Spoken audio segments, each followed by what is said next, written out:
Buenas tardes a todos. Les comento que el día de ayer, mientras nuestros legisladores pues nos daban esa muestra de civilidad durante la discusión de las leyes secundarias en materia educativa, me di a la tarea de leer dos de los llamados informes alternativos sobre la situación de las personas con discapacidad en México. Por eso el título de este video es La falsa inclusión en México y cómo este modelo ha sido impuesto desde grupos de poder. Estos dos informes alternativos están basados precisamente en el cumplimiento de la Convención sobre los Derechos de las Personas con Discapacidad. Recordemos que la convención fue una iniciativa mexicana, específicamente de Gilberto Rincón Gallardo, quien fue su mayor impulsor. Gilberto Rincón Gallardo pues fue el fundador del Consejo Nacional para Prevenir y Erradicar la Discriminación, y su hija Lídice Rincón Gallardo es actualmente la presidenta de la Fundación Gilberto Rincón Gallardo, miembro del Movimiento 312. Bueno, en estos informes alternativos me voy a centrar en lo que sería el artículo 24, que es el respectivo a educación de la Convención. Estos grupos pues manifiestan preocupación por la permanencia del modelo de educación especial y manifiestan también que aun cuando se promueve la inclusión, pues se ve un aumento en la matrícula de los servicios de educación especial. Bueno, quienes conocemos los CAM sabemos que realmente pues esto no es cierto. Hay una disminución considerable en la matrícula de algunos centros de atención múltiple y una disminución en recursos, en herramientas, en maestros y en todo lo que pues implica llevar a cabo el trabajo de educación especial. Llamó mi atención que ellos reportan en unos de estos informes que solamente el 28% de las personas con discapacidad en México tienen acceso a la educación media superior y a la educación superior. ¿Por qué llama mi atención? Porque precisamente en este momento estamos siendo testigos de un desmantelamiento de los centros de atención a estudiantes con discapacidad, pues que se está realizando a través de los recortes de personal y el despido injustificado de los maestros de los CAED, cuando pues CAED es el único servicio de bachillerato para personas con discapacidad. Entonces, en este sentido, ¿de qué manera vamos a garantizar que las personas con discapacidad tengan acceso a la educación media superior si desmantelamos el servicio, si despiden a sus maestros y pues realmente se les está ahí limitando su oportunidad de cursar la educación media superior? Hay también una experiencia que yo quisiera platicarles, porque muchos de estos resultados sobre el rezago educativo que enfrentan las personas con discapacidad, pues se basan precisamente en los resultados de las pruebas estandarizadas, como por ejemplo Planea, Enlace, PISA, etcétera, que son pues pruebas que plantean pues únicamente pues la evaluación en cuanto a lo que son los currículos oficiales, lo estipulado por los organismos internacionales como la OCDE, y en ese sentido pues cabe cuestionar de qué manera estamos midiendo el rezago educativo en este país, porque si lo vamos a medir únicamente con los resultados en español y matemáticas, pues estaríamos excluyendo a un gran porcentaje de la población en condición de discapacidad que debido a discapacidad múltiple, discapacidad intelectual, trastornos del desarrollo que limitan su acceso a la educación, pues no llegan a estos estándares y pues automáticamente se van a este grupo de personas con rezago educativo, ya que nuestro sistema educativo pues no contempla el desarrollo de otras habilidades, ni evalúa las habilidades para la vida, ni evalúa otros aspectos que son igualmente importantes que el aprendizaje del español y de las matemáticas. En ese sentido, quiero comentarles que cuando yo era estudiante de la Escuela Normal de Especialización hace ya algunos años, Me tocó ir a hacer prácticas a una USAER. En ese entonces todavía no se realizaba esta transición de lo que era la USAER a lo que es ahora UDI aquí en la Ciudad de México. Y casualmente me tocó ir a una escuela en la época en la que se estaba aplicando la prueba enlace. Lo que viví yo en esos 3 días que estuve fue lo siguiente. Esta escuela, que es una escuela primaria, estaba en el programa de lo que se denominaba escuelas de calidad. Es decir, que recibían un incentivo por los buenos resultados académicos que tenían sus alumnos.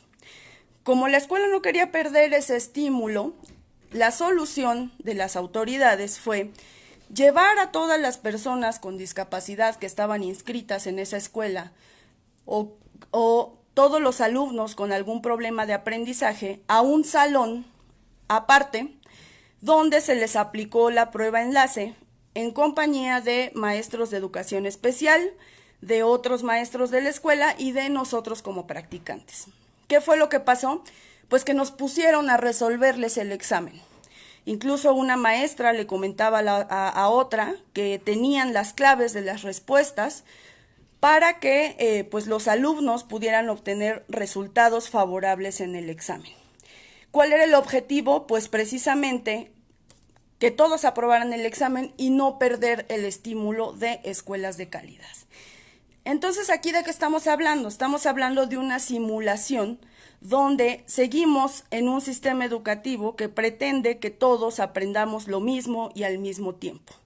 Cuando se habla de inclusión en este país, se entiende que la inclusión implica únicamente tener a todas las personas en un solo espacio y, en el caso de las personas con discapacidad, pues poner rampas que les permitan accesar a la escuela. Pero eso no es inclusión, porque cuando hablamos de una escuela para todos, no quiere decir que tenga que ser la misma escuela o que todos tengamos que aprender lo mismo y de la misma manera. Lo que preocupa de estos informes alternativos es que, pues detrás de un aparente discurso crítico de la discapacidad y lo que ellos llaman anticapacitismo, pues se defiende con uñas y dientes el discurso oficial y los mandatos internacionales, es decir, la estandarización, la reducción de recursos. Dicen por ahí los tratados internacionales que que el modelo de inclusión resulta ser más eficiente, más económico. Entonces, en ese sentido, pues podemos ver cuál es la idea de inclusión que tienen estos grupos. No voy a mencionar el nombre de estos grupos, ustedes se los pueden imaginar. Voy a subir los archivos de estos informes al grupo de Biblioteca Digital. Lo que sí es que pues es una total hipocresía de estas personas, y les voy a decir por qué. Muchas son gente pues que en su vida ha pisado una escuela pública, que no conoce siquiera cuáles son los servicios de educación especial y cómo funcionan. Algunos son madres, padres de personas con discapacidad que asisten a instituciones privadas de educación especial. Hay un caso de una integrante de uno de estos grupos que incluso pues ha manifestado que los terapeutas de Teletón asistían a su casa a darle a su hijo terapias físicas y de rehabilitación. Entonces, en este sentido, ¿cuál es su idea de inclusión? La desaparición de la escuela pública, mientras ellos que están fuera de la escuela pública siguen llevando a sus hijos a escuelas de educación especial, pues parece ser incongruente, ¿no? Estos grupos también pues pretenden defender los derechos de las personas con discapacidad. Sin embargo, no toman en cuenta a todos, porque en ningún momento han manifestado que se tiene que realizar una consulta a todas las personas con discapacidad, un derecho que además también está sustentado en esta convención que se utiliza de bandera. Entonces, lo que tenemos es un grupo de poder que es quien está tomando decisiones y quien se está asumiendo como representante de todas las personas con discapacidad. Es común cuando se asiste a eventos, informes o cualquier otro evento público en el que se plantean situaciones relacionadas a las personas con discapacidad, que siempre sean los mismos los ponentes. Siempre son los mismos los que hablan, siempre son los mismos los que toman la voz, y son estos mismos los que se oponen a que pues todas las organizaciones se democraticen, se abran para que todos puedan participar. Entonces quiere decir que tenemos pues un grupo de gente que se aferra, ¿no?, a seguir en el poder. Nosotros ya hemos expresado nuestra postura hacia el CONADIS. Precisamente se informó hace más o menos semana y media, de hecho en la presentación de uno de estos informes a los que me refiero, se informó que el CONADIS pasaría a formar parte de la Secretaría del Bienestar y que la subsecretaria del Bienestar pasará a ser la titular del CONADIS. Es decir, sí va a haber CONADIS, pero el CONADIS no va a mantener su autonomía y no va a tener a una persona escogida por estos grupos de poder para dirigirlo. Habrá que ver de qué manera se empieza a funcionar este discurso. El enfoque de derechos humanos de la discapacidad, que está contenido también en la convención, nos dice que la discapacidad no está en el sujeto, sino en el entorno. La discapacidad es resultado de la interacción de las deficiencias del sujeto con un entorno que lo limita, que limita su participación, que limita su aprendizaje y que limita su inclusión en la sociedad. Bueno, este discurso ha sido interpretado y está siendo utilizado para negar la diferencia y para que muchas personas de estos grupos ahora asuman que la discapacidad y que la deficiencia y la diferencia no existen. Todo está en el ambiente.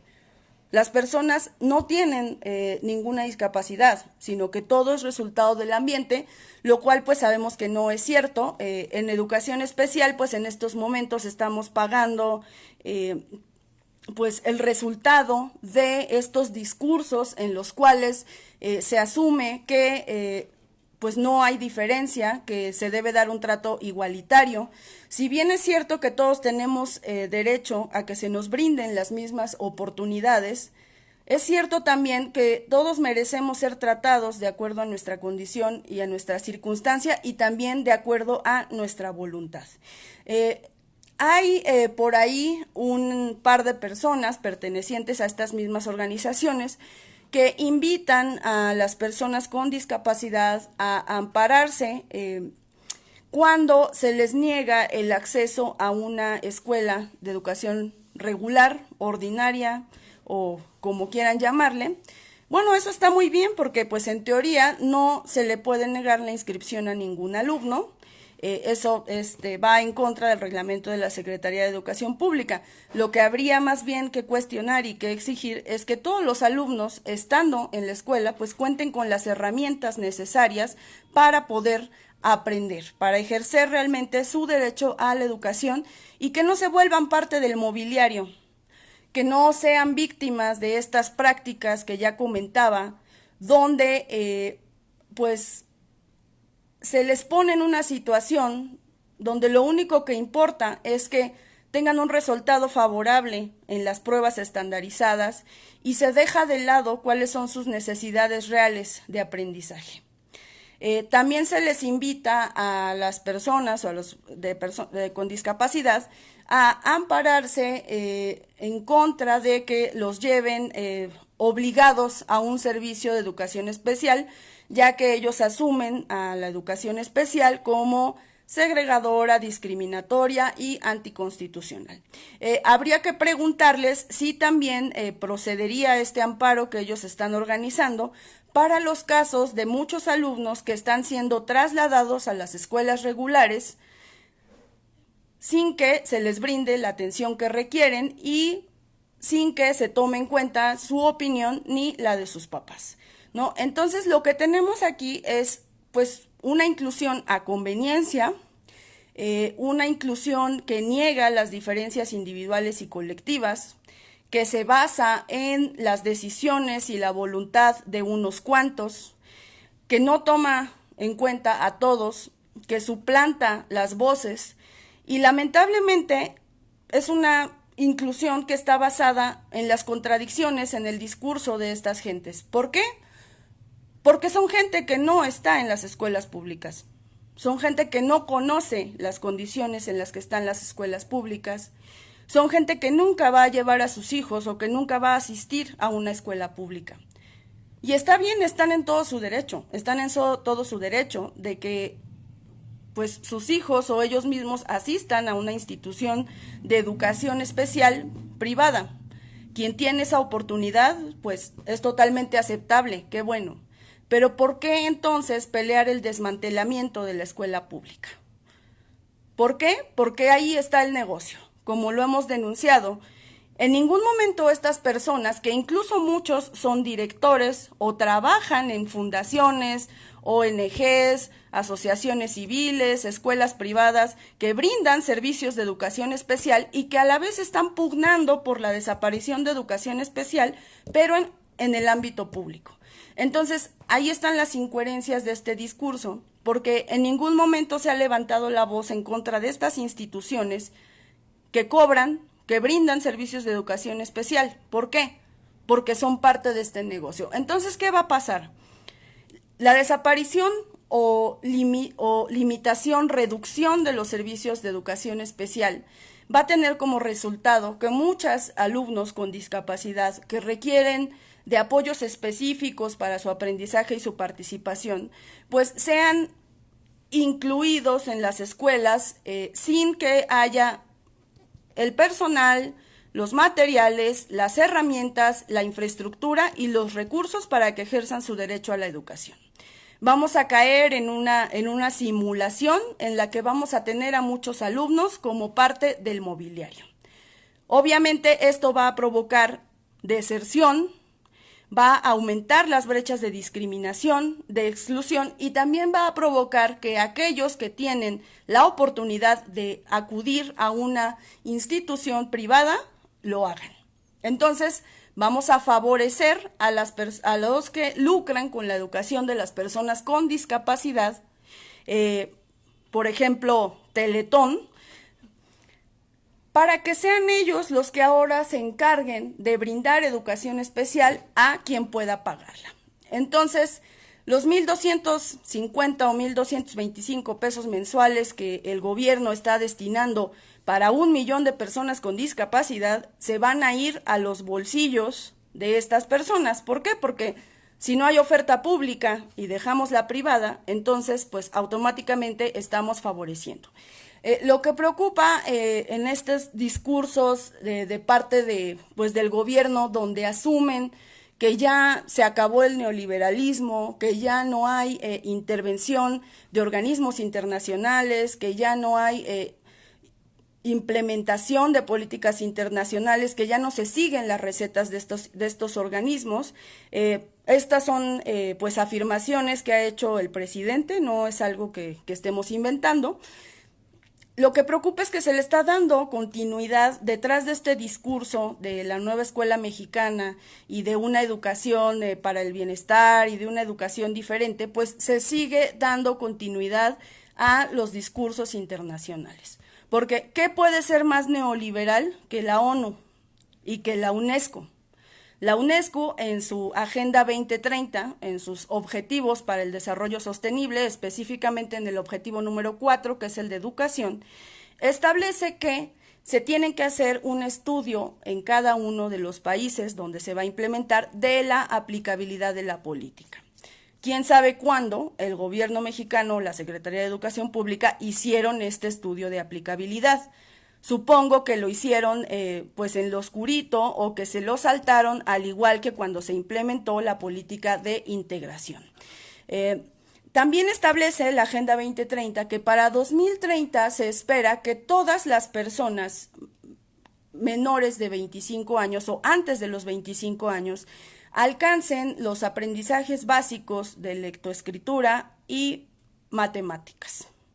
Aquí cabría preguntar, ¿qué sucede con los alumnos que están en condición de discapacidad intelectual y que tienen la oportunidad de desarrollar muchas habilidades, pero que muchos de ellos ni siquiera tienen desarrollado el concepto de número, por ejemplo, y que nunca van a estar en esos estándares? Entonces, los vamos a excluir los vamos a dejar en la categoría de rezagados al no poder cumplir o al no poder acreditar estas pues evaluaciones estandarizadas, pues todo apunta a que vamos hacia allá. Entonces, pues bueno, esta es una pequeña reflexión sobre la manera en que se está pretendiendo implementar este modelo de inclusión en México, que más que defender los derechos humanos, pues parece que se están violentando, porque ahora dicen que pues tampoco es un derecho de las personas con discapacidad recibir educación especial. No importa si lo necesitan, no importa si ellos quieren recibir educación especial. En el caso de mi hermana, Amparo, por ejemplo, ella ha estado pues casi toda su vida en educación especial y ahí es donde ella ha querido estar. Entonces, bajo esa lógica, yo tendría que decirle a Amparo que se tiene que ir a fuerza a la escuela regular porque ya no es un derecho recibir educación especial. Entonces, en este sentido, pues, donde ellos ven un retroceso muy grande al mantener los servicios y la modalidad de educación especial, pues nosotros vemos un retroceso más grande en la eliminación de la modalidad y de los servicios de educación especial. ¿Por qué es importante comentar esto? Porque se están aprobando una ley general de educación donde queda pues muy ambiguo cuál será el destino de educación especial, porque se dice que habrá educación especial, pero al mismo tiempo no queda claro. No queda claro si educación especial va a seguir siendo una modalidad o si va a ser un servicio del que puedan prescindir en cualquier momento. Entonces, hay que estar muy pendientes de qué es lo que se está haciendo y sobre todo de las condiciones en las que se pretende incluir a las personas con discapacidad en las escuelas, porque pues estaremos cayendo en un círculo de simulación que venimos arrastrando desde hace muchos años. Es importante también reflexionar acerca del presupuesto, porque a pesar de que se habla mucho de inclusión, pues el presupuesto que se asigna, por ejemplo, al fortalecimiento de los servicios de educación especial, a la formación de maestros, a la educación indígena, pues es verdaderamente miserable. Ya les habíamos compartido el cálculo de 57 pesos por alumno inscrito. Leo un comentario que dice que a su hijo lo trataron súper mal en USAER, que fue un infierno. Sí, hay muchos casos así. Nosotros siempre hemos manifestado que educación especial pues tiene que transformarse. No podemos seguir trabajando de la manera en que se ha estado haciendo hasta ahora. Tiene que haber una transformación profunda en los modelos de operación, incluso en la formación de los alumnos, en la selección de perfiles, porque también algo que ha pasado es que pues gente que no es maestro de educación especial está frente a grupo y eso también ha causado un conflicto porque a pesar de que tiene que haber un equipo multidisciplinario en cada una de las escuelas, pues cada profesional tiene que estar cumpliendo la función para la que está ahí y la función para la que fue formado. Entonces yo no podría pues irme, por ejemplo, a dar clases a la Facultad de Química o clases de medicina, porque pues obviamente es un tema que desconozco por completo. En ese sentido, pues el hecho de que no sé, pedagogo esté dando clases en una escuela de educación especial como maestro frente a grupo, pues tiene un impacto negativo en el aprendizaje de los alumnos. ¿Por qué? Porque no tiene las herramientas necesarias para brindar la atención educativa. Eso no quiere decir que no deba de haber pedagogos en las escuelas, claro que los debe de haber, así como debe de haber psicólogos, trabajadores sociales, médicos, terapeutas y todo el equipo multidisciplinario, pero cada uno en su función. Porque hay también casos de maestros de educación especial donde ahora les toca hacer hasta el trabajo del psicólogo. ¿Por qué? Porque no hay el personal suficiente y que dicen, ¿yo cómo le hago? Porque pues yo no fui formado para ser psicólogo, ¿no? Entonces habría que también que reflexionar eso. Educación especial es perfectible, no es una maravilla las condiciones en las que está. Precisamente por eso hay que apostar a una transformación, hacer una lucha para mantener a educación especial, pues como se ha venido llevando hasta ahorita, pues no tiene sentido, ¿no? Nosotros lo hemos manifestado, no tiene sentido luchar por mantener a educación especial en las condiciones en las que está.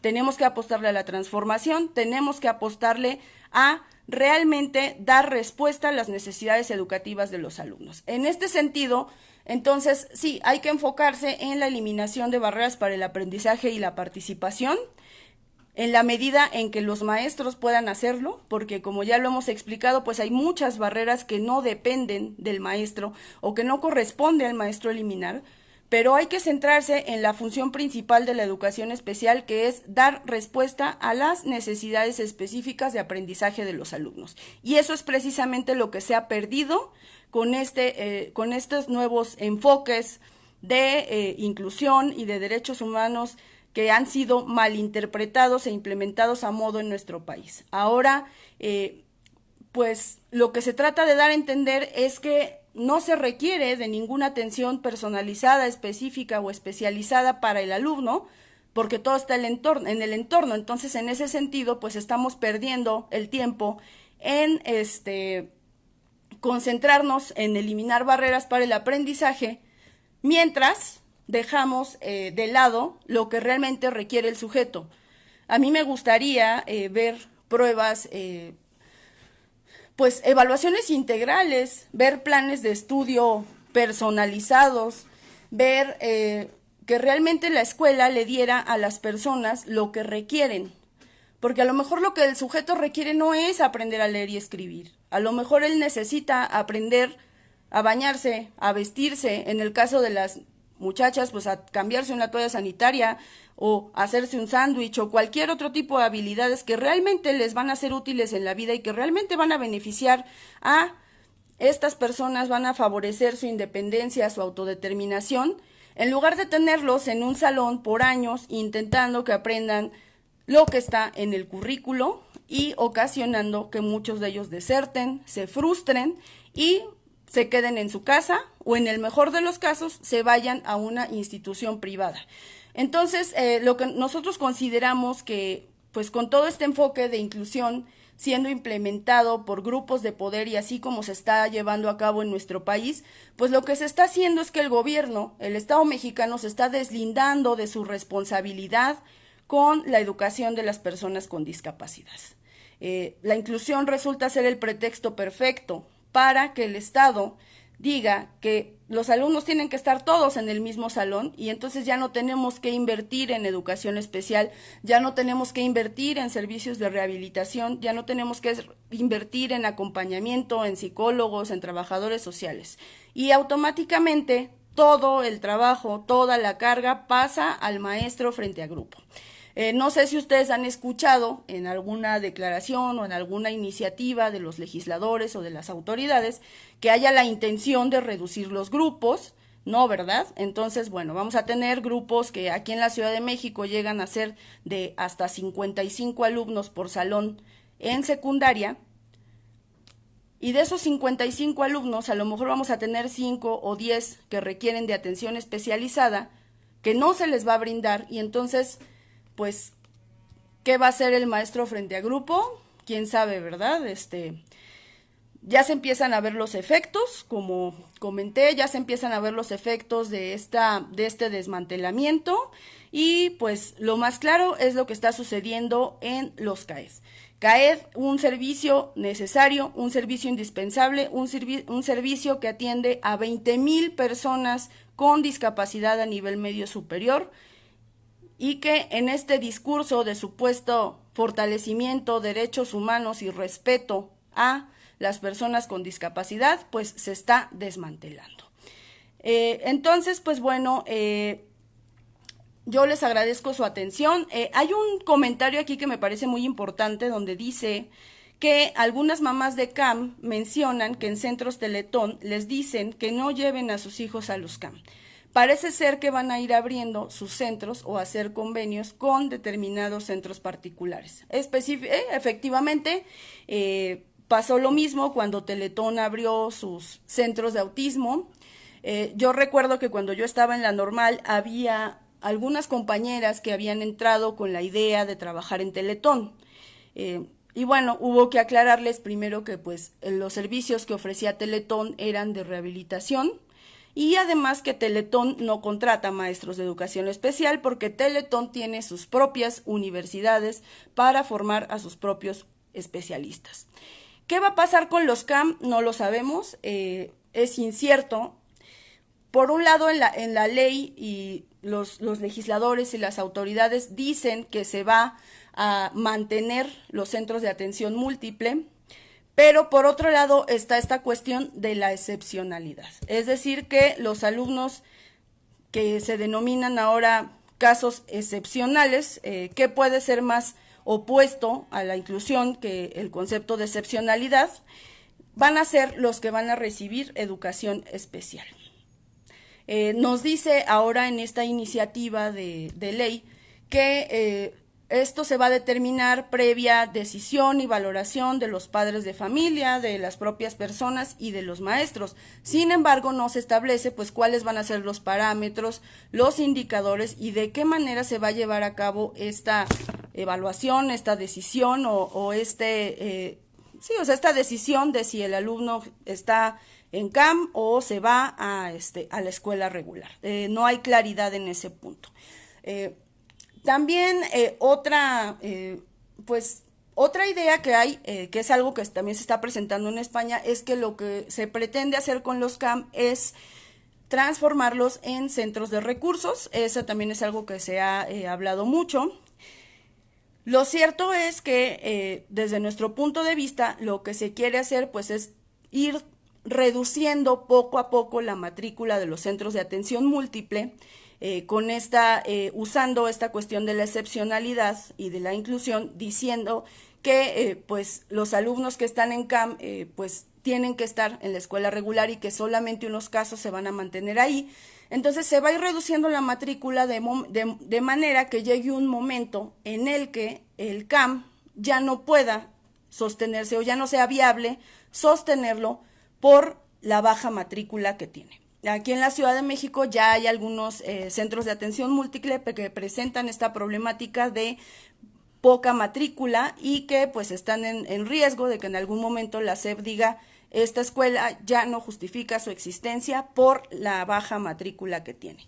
Entonces, eso es lo que nosotros percibimos, ¿no? Que va a haber un desmantelamiento aún mayor que el que ya hemos vivido de los servicios de educación especial, de manera que ya no se justifique su existencia. Entonces, en ese sentido, decir, bueno, es que los CAM ya no son necesarios porque la cantidad de alumnos que van a ellos, pues es muy poca, entonces, pues, se van a cerrar, ¿no? Eso es lo que nosotros pensamos que puede suceder. Otra opción que además ya ha pasado en otros países es lo que nosotros hemos llamado la teletonización de la educación especial y es efectivamente lo que nos comentaban hace rato, que Teletón u otras organizaciones asuman las tareas de educación especial, abran sus propios centros de atención múltiple o como quieran ellos llamarles y empiecen a brindar esos servicios, de manera que toda la población que asiste a las escuelas públicas se vaya a la escuela privada. Nosotros, bueno, sabemos cómo funciona Teletón, hemos sido muy críticos de Teletón, hemos sido cuestionados por esta postura en contra de Teletón. En realidad no es una postura en contra de los servicios que proporciona Teletón, que le son útiles a un sector importante de la población. El problema está en que han sido ya muchos años en que el gobierno, en lugar de fortalecer la oferta pública, de construir más escuelas, de brindar más servicios a personas con discapacidad, ha destinado recursos a los centros Teletón. Es decir, Teletón se ha mantenido en gran parte por el Estado.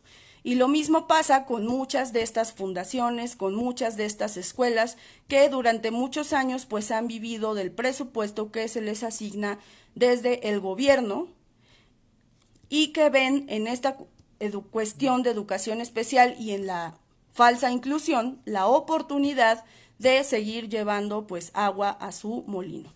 Entonces, bueno, esta sería como la reflexión de hoy. Leo sus comentarios al respecto. Evidentemente, pues no considero que seamos poseedores de la verdad absoluta, pero sí creo que el análisis de todos los acontecimientos pues nos lleva a asumir una postura de extrema preocupación sobre todo de cuál va a ser el destino de las personas con discapacidad y de qué manera podemos hacer para que esto pare, para que se garantice la permanencia de los servicios y para evitar que se sigan violando los derechos de las personas con discapacidad, en este caso el derecho a la educación. Muchas gracias.